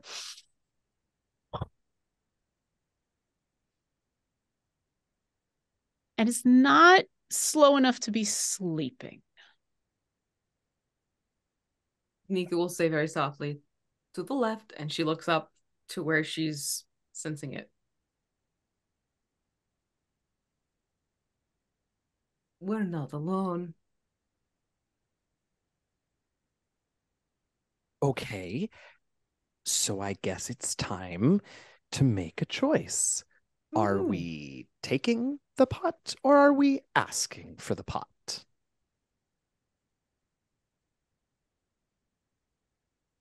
I think asking would probably be the best course, unless anyone is able to get it quickly.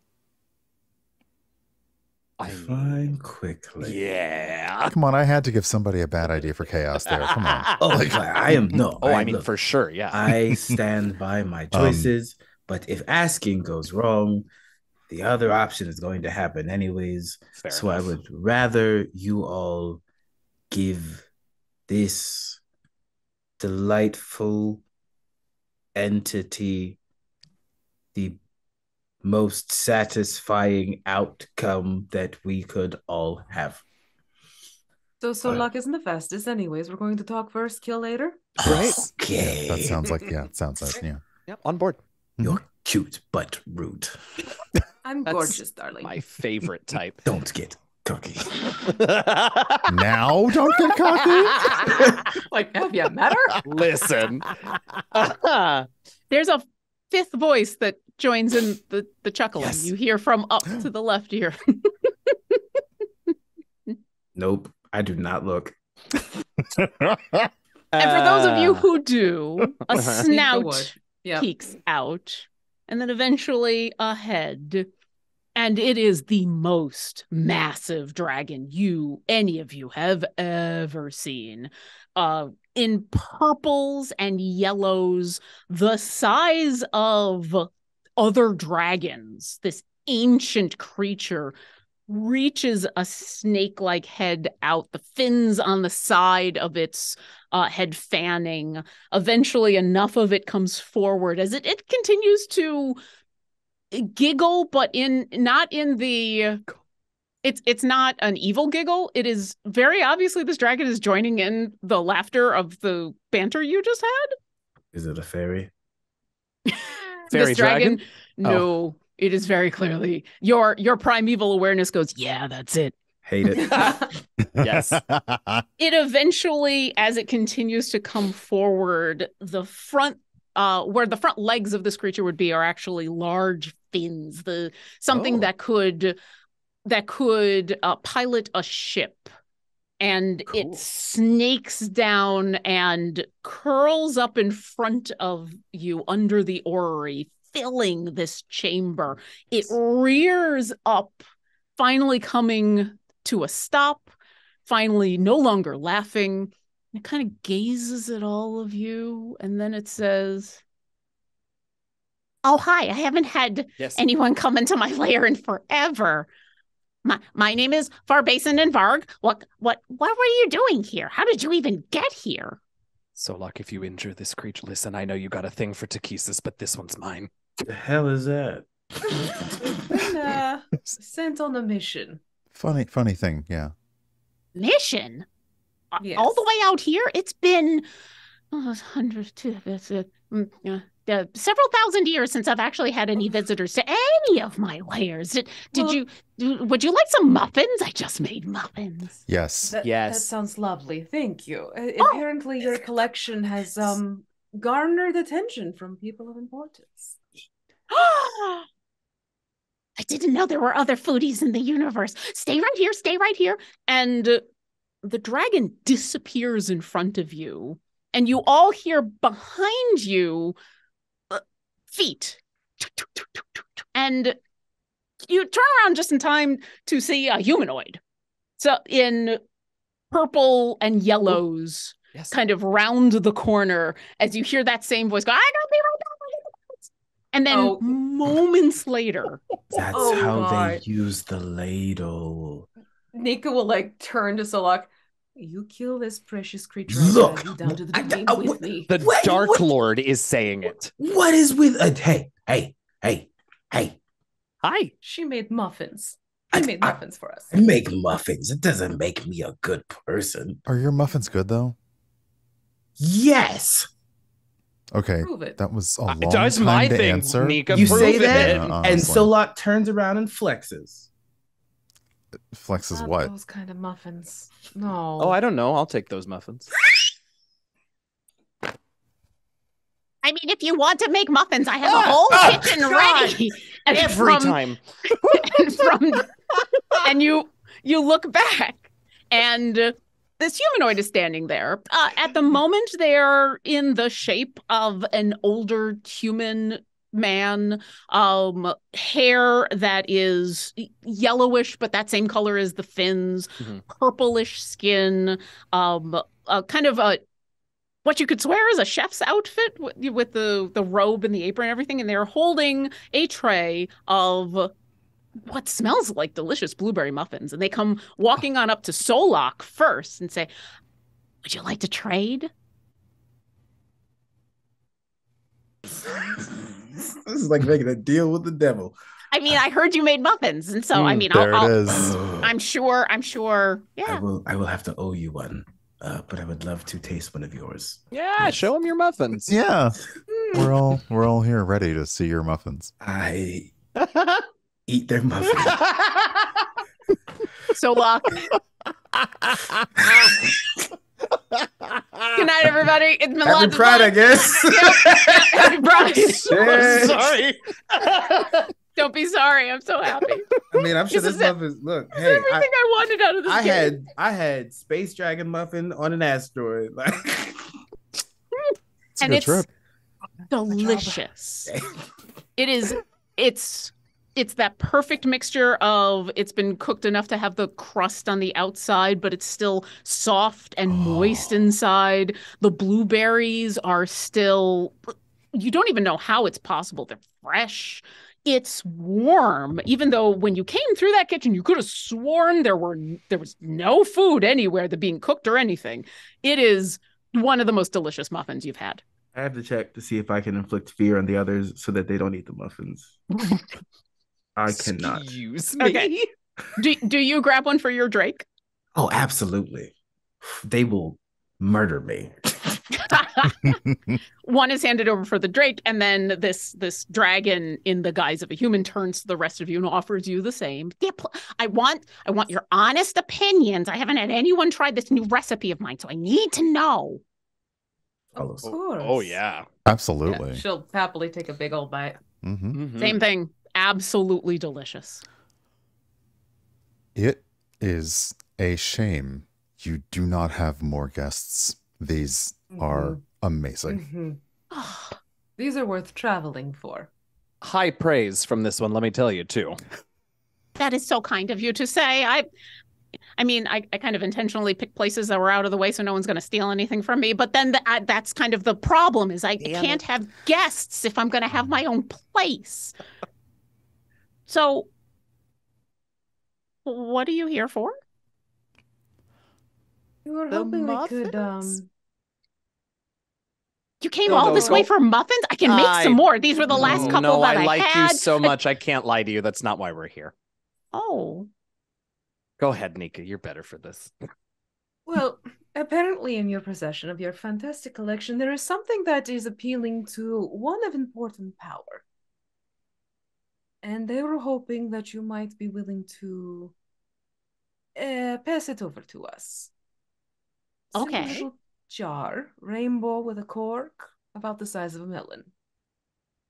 You watch as this being's eyes light up and the smile that was on their face of the pleasure of hearing your very kind compliments about their muffins turns into kind of a childlike glee of I get to show my toys off.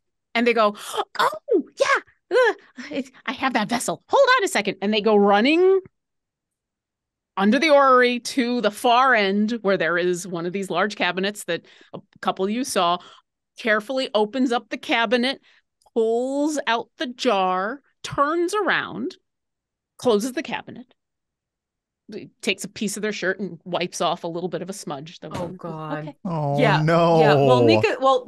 Well, they're doing that. Nika leans over to Saul. Put the spoon back.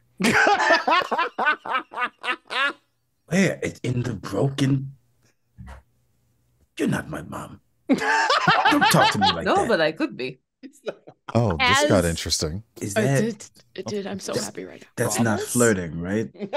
No. Okay. No, if it had come only from with me, a it Y, would have only with a been. Y at the end is it flirting. Ma, I'm not. gonna flirt. Don't do it. No, don't do it. That feels like a point of no return. This I hand Veronica the spoon. Yes. The responsibility now. I Veronica lick would- it first and then I give back. Solak, what would you like it to taste like? Would you still like it to taste like your favorite food, or would you? But it are tastes you like that taking- muffin. Oh, You never would have expected a spoon to taste rich and blueberry. I think I got a little bit of wood in my teeth because I probably bit too hard. Voronika, Yes. I'll let you decide what you do with the spoon and whether it is in view or not as this creature is returning, because as they return, holding the jar in both their hands, their form shifts and changes, and in a fraction of a second has turned back into the gargantuan dragon that you first saw. The childlike grin still on their face, even though it is a muzzle filled with sharp teeth. And now the jar, which they had been holding in kind of both hands, is this tiny little pot in their massive claws. And they look at all of you and say, I've had this seeping for so long to be able to do this, and I'm so excited. It's yeah. Have you had a chance to try? I have no. By the way, this was on the floor near the plinth. I wasn't sure which one it belongs to, so perhaps it's best for you to figure out where it actually is supposed to go.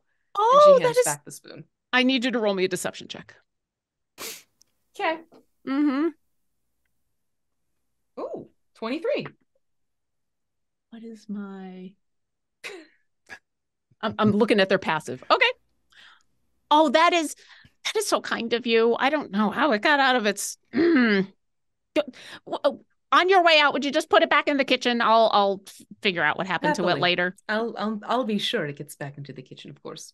Oh, excellent. So yeah, this is the pot you're looking for. Yeah. I mean, it's the only one I have. What would you like to trade for it?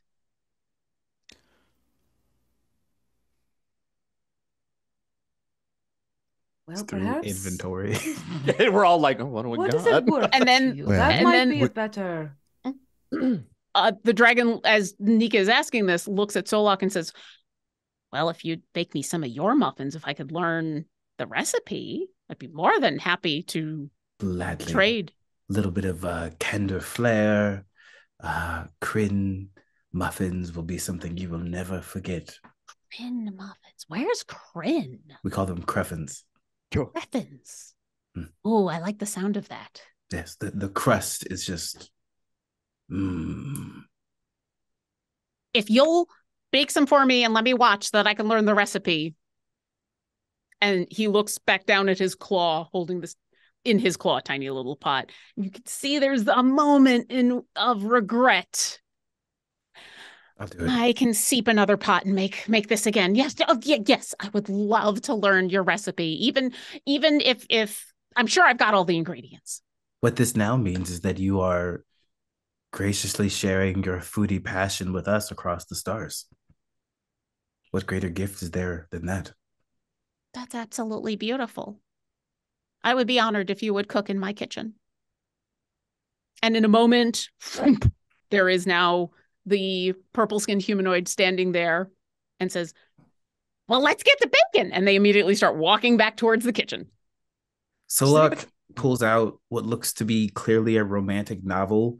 Okay, that was the line that they used there. Where's Incredible. the cookies? I don't know how to make muffins. Are you just gonna wing it? I don't have a third question.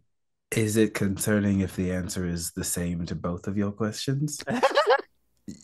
Yes. Then... I don't know how to make muffins. Okay. From down the Okay, hall, you muffins? hear, I'll preheat the oven. There's got to be a spell that can fake muffins. That's so specific. Ooh, Oh, I know what I'm okay. home brewing next time. I, Okay. you know what? They're gonna be good berry muffins too. Mm-hmm. Oh. Okay. All right. Gonna good berry the muffins. Okay, Maybe and- searing smite a little bit to just cut it perfectly. We can help, right? Yeah. I mean, I Oh, think at this please, point this is God. going surprisingly Plant growth well. Some like fruits for you, like Please, if you want some type of. you can do See, it. and You can do Virgil. all of it. They won't know. What you want me to do the whole bacon? Why are All you of the bacon pausing for you. so long I'll after put- that, I'll put Kent? good berries in there. I'm gonna let you Okay, fill if in you that give gap. me some good berries, we'll get like a berry Stop muffin medley flirting. type of thing. Never. Voronika, That's from the impossible. wand that you've been holding now that you're no longer a bird, you hear, yo, I know some great muffin God. recipes. Undead No, love them. All you got to do is no. not The last muffin that an undead had something to do with it that I know of left a toe. So no. Ooh, toe muffins. I haven't don't tried one recommend of them. those. I got to get that recipe. I'll ask Tuffins. Tatiana. Not Tuffins, no. Cruffins was bad enough. No, it's muffins. It's just flour, sugar, milk, What? salt, Like butter. daisies? It's not that Oh. difficult. Or roses. butter. But I'm sure our host has everything we need in the kitchen. Mm. And yes, when you enter the kitchen, once again, you do notice the well-appointed kitchen. And this dragon is very quick to not essentially come your sous chef, but be the person who, whenever you ask, oh, I needed this, or I needed that, or I needed this. Oh, I've got that over here. Oh, I've got that. They have every kind of kitchen implement. There are some things here in the kitchen none of you even recognize what it does. But whenever you ask for something, they're very quick to find it. They have a spice rack that goes floor to ceiling that is filled with glass jars that are all labeled with what looks like this sticker that has printed out words on it, and they're all in alphabetical order. There is a spot in where they open up a big it's a big metal door, and a waft of cold comes out of it. It's almost kind of a relief after you've been in this hot, dry, really, really close to a sun environment. And there's a whole cold storage area filled with stuff. So I would love to know, what kind of muffins are you making and how you gonna do it? Solak is actually decent at cooking because he cooks for himself, but it's way funnier if people think that he doesn't know what he's doing. He's making muffins that have like a sweet potato base to them. So it's like Ooh. honey, flour, you take the sweet potatoes, you dry them, then you grind them up, you mix them into the flour. So when it starts mixing, it rises and it has more of like a nice underlying sweet flavor to it. And then the good berries are just going to like one in each at the top with probably a little bit of like using like Tempest's claw, his drake, to like draw a little bit like a draconic symbol of like sweet or tasty or like delight into like the top of it. So there's like a little bit, each of them are a little bit different, a little bit unique, and probably a little bit of like edible confetti if you can find it to add that little Kender flair. Would you like the edible confetti? I've got it in rainbow, and then I've got in about 16 different colors, although the red and the pink that I got, it's very close to the red, and it doesn't have that pink that I really wanted. What kind did you want? Hey, what kind do you want on your muffin? He immediately hands you the rainbow. There we go. All right, so we know what Solak is doing, and it's absolutely beautiful. I need to know what the three of you are doing to help make these muffins. Nika's actually making a tea to complement the muffins. That's smart. Ooh, what kind of tea? Oh, probably like an elderberry type of tea. So it's a little bit more sweet and tart to offset the rich and sweet of the sweet potato muffins. Awesome. I love it. Kent, Virgil, how about the two of you? Virgil was distracted by the cold room behind the metal door, like kept opening it and looking at it. We got to get Gosrick to do this back at home. Yes. But he's also looked around for he's essentially going to make like a nice rich coffee. Like, so he's looked for something to make like a very dark espresso, and is then looking for cream to go along with that to accompany the muffins. Yeah, you find all of that very easily. In fact, the dragon at one point, you've got all the implements in front of you to make coffee, as you know, but then they also bring you over to this weird machine and they pull out some of the coffee and put it into a little filter into the machine and go, it's going to get really loud, but it's actually pretty good. And then put a cup underneath a little spout and you hear, huh? Wait, where? And then they hand you a cup of coffee. It doesn't make the best coffee, but if you need coffee in a hurry. Virgil takes the coffee, sniffs it, and is like, this is lovely. Thank you. And it's decent coffee. It is not amazing. You kind of expect after the muffins to be blown away, but it's just like, it's good coffee. But yes, you have all of the trappings to make absolutely excellent coffee. In fact, at one point, the dragon opens up a drawer and offers you 5 different bean selections, 2 of them from places you have never heard of before. Those. Did you want the dark roast or the light roast? Dark. Okay, there you go. And Kent, how about you? Kent doesn't cook. So seeing very quickly that Solak does Kent Wow. Seeing that Solak seems to my one regret of cutting my hair. Seeing that Solak does actually seem to have things relatively under control, and Nika and Virgil are making drinks. Kent starts, while the dragon is like showing them their bits and bobs that they need, he's just sort of wandering the kitchen, poking at strange devices, lifting lids, taking sniffs, just sort of aimlessly being a pest. And then once the dragon has sort of set the 3 of them up, I actually want to go over and have a little chat with the dragon and just ask about what they've done, what they've seen. I do eventually kind of direct the conversation to the system depicted in the Ori, and have they ever visited the star that's represented, the sun that's represented, that kind of, just that chat. After they've set everybody else up and there's that couple of minutes in the middle of cooking and where everybody is busy and you're just staying out of everybody's way. Yeah, the 2 of you sit with a little bit of Nika's tea or of Virgil's coffee and have kind of a 5-minute discussion and where Farbason and Var goes on about dozens of places that they visited, only about half that you've ever heard of. Ooh, even better. And the through line is the food. They go places to try the food. They go places to get ingredients. They go places to go to a restaurant that they've heard of. They travel to places just to smell spices. And so I don't know exactly what you're looking for in some of those descriptions of places, but he eventually gets to the part in where, and they had this absolutely amazing steak there that was cooked to perfection. Yes. And then when you do ask about the orrery, I made that. I had this big sapphire and I didn't know what to do with it. And it glows and it reminds me of the star outside. And, so this isn't my only lair. This is kind of one of my main ones. I got one in that star. And then I don't know if you saw the 2 other planets next. Yeah, I got a couple smaller ones there. And then there's a star about a little while over in wild space that I've got. That was an earlier lair, when I was young. I got a real specific question for you, my friend. Yeah. Which of your star layers is the hottest? Oh, this one, of course. Yeah. It's so cozy. But and it's I can't like you're cozy there, and it is. But like, does it?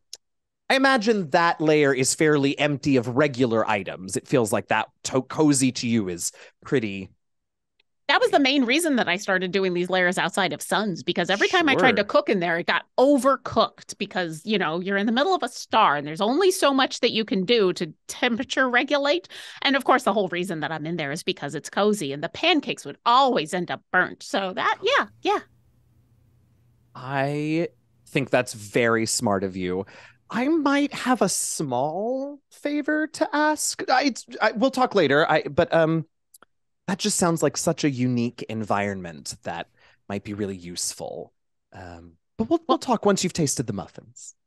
I'm more than happy to take you for a visit, but I don't think you'd last more than 4 seconds. No, I think your description of it was so vivid and colorful. I get that. I actually need would ask you just to take something else there. But like I said, we'll yeah, muffins. Solak! Well, now I am very curious. Solak! And Yes. You don't have to flip muffins, but it's kind of fun too. yeah. So I was gonna have you roll for something, but your descriptions were so amazing. I can roll for the fun of it. No, because rolling for the fun of it means at some point you're gonna roll a 1, and your descriptions were delicious. Yeah. So yeah, you make a whole bunch of these muffins. They smell wonderful. It's got the coffee and the tea to go with it, and there's that moment where when you all sit down at a table and are eating a muffin and drink a little bit of coffee, and it gets real quiet because everybody's too busy enjoying their food to get back into the conversation. There's that lovely calm. And then, oh, this is absolutely lovely. I've never thought to put good berries on top of them. That's amazing. Yes, this recipe is going to be fantastic. I'm going to need to figure out how to get good berries on a regular basis, though. I don't know if I know any druids. I'll figure that out later. I can help you out with that easily. Oh, that's good to know. I may call on you later. Absolutely. Okay. No, this is absolutely well worth it. And they reach over and grab the pot, and you see they give it one last like. I can steep another one. It'll be fine. And they hold it out for someone to take. Tentatively, Virgil reaches for it and then says, "What's so special about this pot?" What a good question, babe. That none of us have asked yet. So like, if I'm going to feel bad, I'm going to obviously feel really bad about what we're going to do, but you know. Yeah. So the dragon, as you reach for it, just kind of puts it right into your hands a little unceremoniously at that point. Like, here, it's yours. Oh, well, I've discovered if I take certain objects that do things and I stick them in my hoard to kind of steep for a while, they get more and more powerful. And I've been experimenting for a couple 1,000 years on what to actually do. And this used to be an alchemy jug, but I already have 3, 4, okay. 5. I think I've got 6 of them.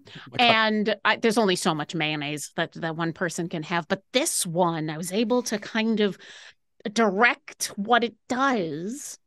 And the dragon reaches over and with a hand grabs the cork on the top and pops it off. And inside you see and you smell peanut butter.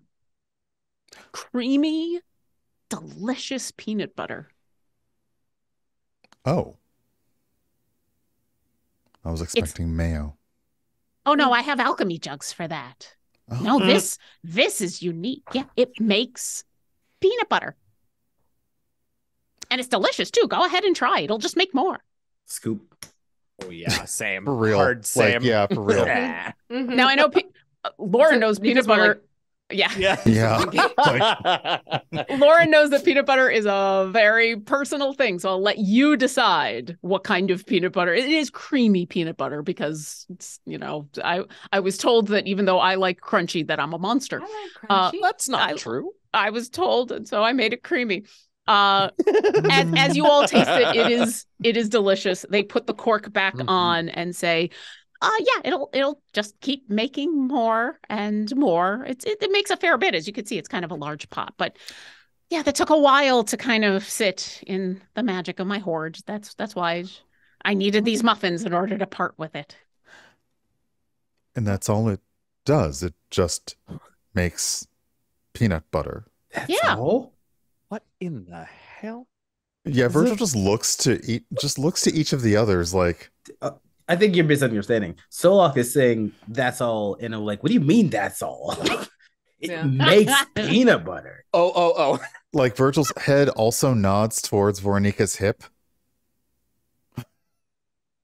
Like, just doesn't make sense. That's all. Oh. Well, I mean, you're going to be able to make the most delicious sandwiches for a very long time. Gabe also understands now. It took him a minute. Yep. I was like, yeah, it makes peanut butter. That's huge. It's enormous. Why does Tiamat want a thing that just makes peanut butter? I was like, there it is. And then the dragon turns to you, Kent, and says, so now that we've made this transaction, what can I help you with? So let me ask you, Lauren, real quick. Was there a clear instruction about what we were to do once we had acquired said pot to get it to Takesis?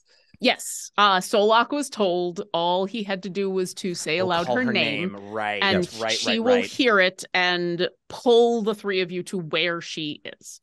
Yep.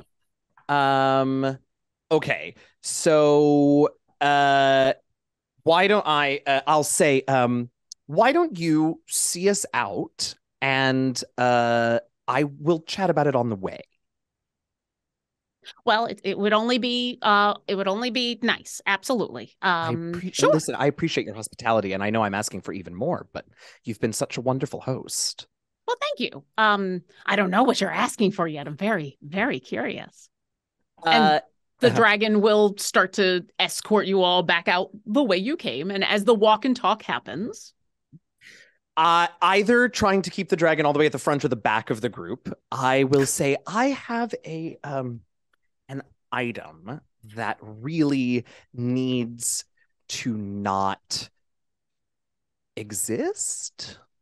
Oh, interesting. And it seems like maybe your star might be a great and very straightforward way of sort of taking care of the problem. If you're willing. Now, I'm going to go ahead and say that I don't actually have possession of the item in this moment, but I will very shortly, he says with utter confidence. And when I do, if I'm able to pass it on to you, if you are willing to help us out here, it is a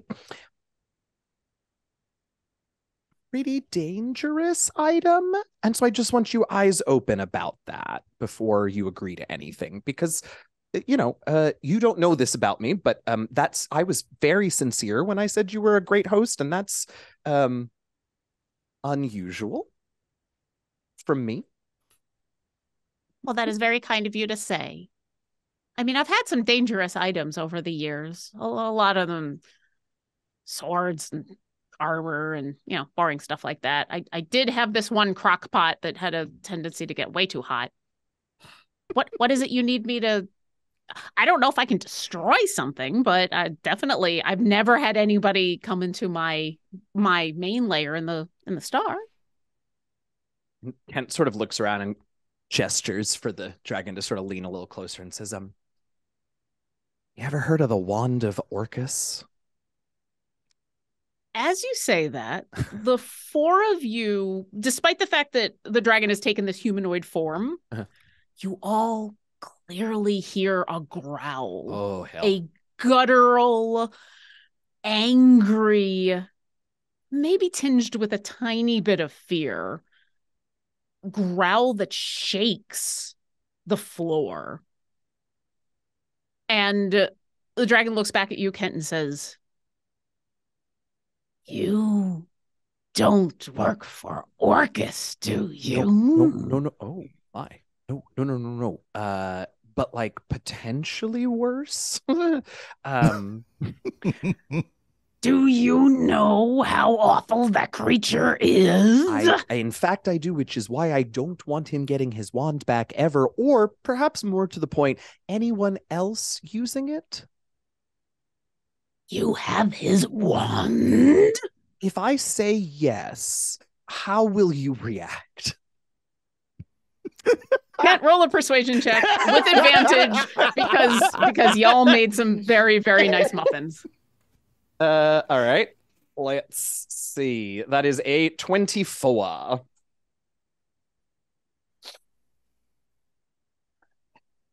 There's a moment, and then the anger kind of fades, and once again, they're back to being kind of an affable humanoid. Well, I mean, I'm not going to be happy about it. Let's be honest. That, you know what undead don't like? Food. It's one of their worst qualities. What? So you want me to take the wand and put it in the star? Well, I was hoping that the star might be enough to destroy it, but does that not seem...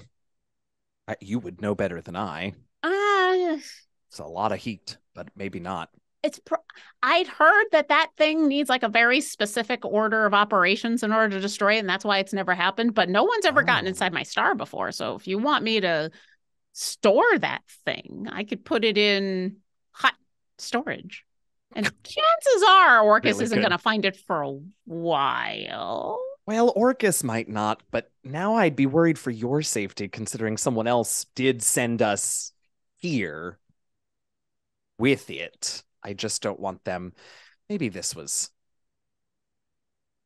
I like you, and I don't want to put you in danger, and not that I don't think you can handle Orcus, but our current employer has a certain reputation. Hence making a friend with dragons. That's what we do. We make friends. We don't. We make friends. Am I Virgil? Apparently your friend likes peanut butter a lot if they sent you all the way out here into wild space to come find me. Yeah, we have a lot of questions about that, if I'm honest. Yeah. Well, who's this other friend? Maybe I can beat them, and maybe we can trade muffin recipes as well. If they can get you here, then they can come here themselves, right? I would be concerned about that. Well, in for a penny, in for a pound. Familiar with Takesis? Tiamat? The Dragon Queen? At Tiamat, the blink from Takesis is like, huh? And you say Tiamat, and then the blink, oh. And there's a side eye to Solok and your dragon. Scratching my neck. Looks at all of you. She does really hate Orcus, huh? Listen, and with good reason, and I'm fine with that enmity. That relationship should stay right there. Solok, get over here. Well, let me ask you real quick. Oh, yeah, please. No, hang on. What does... And I'll say all of you can hear this conversation. Yeah. What does Tiamat want with the wand of Orcus and a bunch of peanut butter? It sounds like she wants to dip his wand in peanut butter and lick it to mock his eternal soul. Go sit in the corner and think about what you said. That is actually. Oh, not if she's making a bird feeder. Oh, that's cute.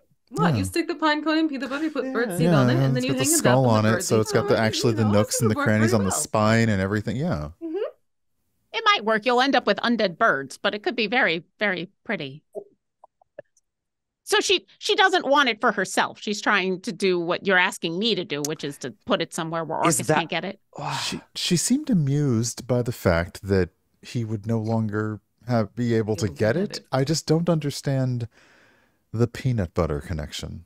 To assuage any concern, if she was really worried about keeping it, she wouldn't have let you all take it. All right, Solok. Thank you for that indirect vote of lack of confidence. Solok, that has nothing to do with lack of confidence. I'm just saying, if so worried about, what if she's going to do something bad with it? Why would she would not have given it to you three?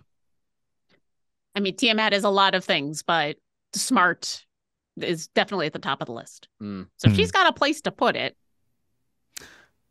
And I wouldn't want any of you to get in trouble. I mean, if you don't bring her this thing, the wand, isn't she going to be mad at you? And then you're not going to be able to come back and have tea. I'll be fine. Oh, that is very kind of you. Well, we had a lovely time. I was the wand to use it to barter with you, thinking that you would want something like this for your jar. Oh, I wouldn't want the wand anyway. I mean, I'm willing to take it and stick it in a star and hope that Orcus just can't find it. But nah, I wouldn't. No, why would I want that thing? Undead don't eat. Virgil turns to the wand. Are you afraid of peanut butter? Oh, I'm sorry, are you asking no, the wand? no, not at Yes. all. Don't look at me like that. The wand answers.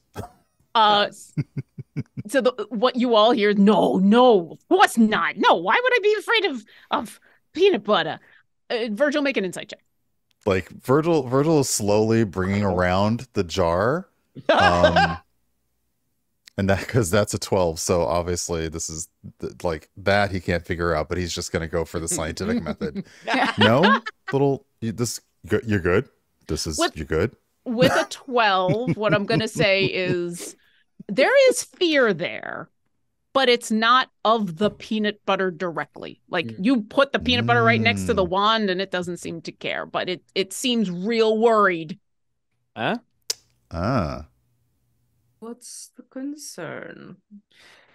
I think I didn't trust her to just put it away, but weirdly, Solak's devotion and your point, and it sort of gestures to the dragon about not being able to destroy it without a very specific. I think it's okay that we get it to her. But I'm going to try and get your jar back whenever we can. That would be lovely because it took a couple thousand years to make this one happen. That's so much.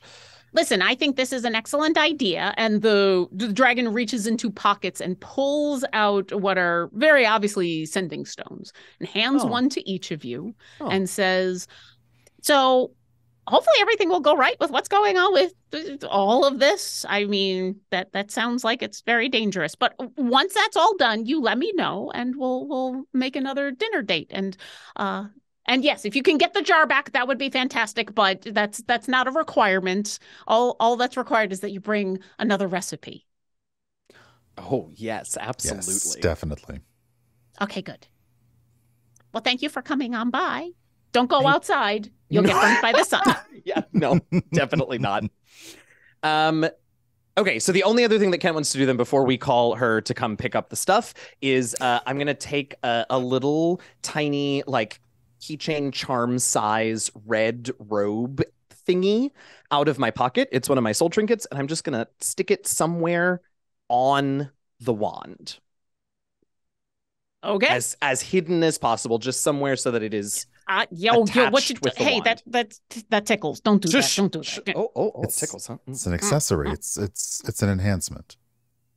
All right. Anything else you'd like to do, or Solak? Is it time time to get the hell out of here. Call her Tiamat Uber.